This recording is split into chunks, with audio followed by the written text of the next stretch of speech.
Siamo rimasti profondamente amareggiati di vedere un comune veneto, addirittura della provincia di Verona, il comune di Rivoli, che ha osannato, che ha fatto una grande manifestazione a favore di Napoleone Bonaparte, colui che proprio nelle Pasque veronesi uccise 2000 persone. Quella targa a Napoleone, scoperta nel comune di Rivoli con la partecipazione del comune di Verona, mentre altrove, come per esempio a Madrid, si celebrava la resistenza a Napoleone, è un fatto che ha lasciato basiti in un'associazione come Venetinet, composta da cittadini, professionisti, intellettuali e imprenditori che studiano la storia della Serenissima, occupandosi anche di temi attuali come il federalismo e l'autonomia del Veneto.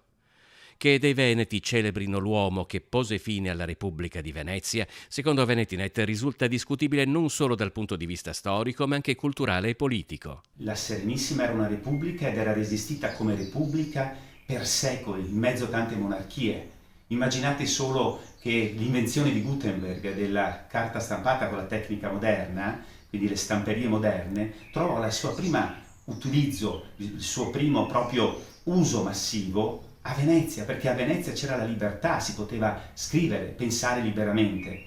E venirci a dire che Napoleone abbia portato valori che noi non avevamo, questa è un'ulteriore grande offesa al popolo dei Veneti e alla nostra storia. Napoleone non portò alcun progresso in uno stato in cui le idee illuministe circolavano da decenni e avevano influito sugli uomini di governo e sulle gestioni delle istituzioni. Da Venetinet sostengono come al contrario eseguì fucilazioni seriali, istituì tribunali speciali, distrusse innumerevoli chiese, conventi e palazzi, rubando opere d'arte. Non si può non dimenticare tutti i danni, i furti, i saccheggi, le stragi che egli perpetrò all'interno della Repubblica Serenissima. Ecco perché protestiamo col Comune di Rivoli, perché chiediamo un incontro chiarificatore, perché riteniamo offensivo per tutti noi veneti che venga fatta questa rappresentazione gloriosa di quest'uomo che ha portato il disastro nella nostra regione, nella nostra storia.